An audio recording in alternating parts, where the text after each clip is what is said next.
Back on a corner. I have no wasted motion, and it's so much simpler because I don't even notice that radius is there. Looks like this on your side. Yeah. 10-degree bevel up on the blade, like this is. See, that's about 10 degrees. That'd be 20, 25, 30, 40, 45. All right. And that's how I make a knife that big, cut like that, clear out here. You know, this one, more like a razor blade. For the women, they don't want to worry about bevel angle degrees, so just set it down and do this. Don't press any harder than that. That's plenty of pressure. If you need to recut an edge on the blade, I can do that too. See the pieces of metal? Okay. I can actually cut and make a knife, and I did that on the back of this blade. Okay, obviously that's the back of the blade. The back of my blade now is like that. That's all just using one of these little guys. Yep, I don't use anything else. I'll do this. See all the metal, it just flies off? Yeah. Okay. So if I want to make a knife out of a piece of tin, I just run it through there, rip it off. If the tin is a little too thick to get in there, then I'll just use this side. And I'll just take it like this. I'll get out of the light. See all the metal starting to show up on the table? I made a butter knife shave hair in 1 minute and 20 seconds. And you will never wear the corners off my sharpeners. This one's physically 27 years old. That's older than you. And it still is just as sharp. See the thumbnail coming off? You can't wear the carbide out in human hands. Now is this your first prototype right here? Now that was actually the very first ones made 27 years ago.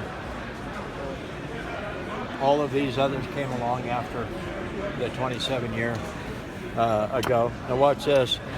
That'd be a pain in the butt to sharpen because you got to poke at it with a round object.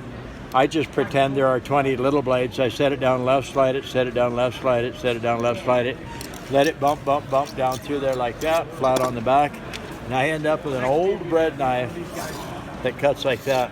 You know, I sharpen scissors. If you took your scissors for 7 years every weekend and cut paper, okay, like that, that's sharp. That's 10 layers of paper. If you can get through that much paper that easy, little bevel on the back, match the bevel, turn it over like this, now it's comfortable. Move it along like that. If you want to, you set it on the table, go like this. You have to pay attention to the little bevel on the back, then flat, then do it again, and then flat, and you're right back in business with scissors that'll cut through that much paper. That's sharp. I sharpen printers, hedge trimmers, grass trimmers, side dikes, tin snips. Make your little printers cut like that. Can you start a fire? Yeah, just like this. And then flat. Do it again here. So in other words, there's a whole bunch of stuff these days that you can actually sharpen instead of replacing them. Okay, I bought that for $5 at a yard sale. It was used. Razor blade was kind of trashed. All right. It now cuts like this, except for that line. This is all I got to do to sharpen it. I take that little round guy out of my pocket, just like that, and you end up with a razor blade tuned up that really actually cuts. Anybody got a knife? I sharpen them free. I'm Brad Buckner. This is sharpensbest.com.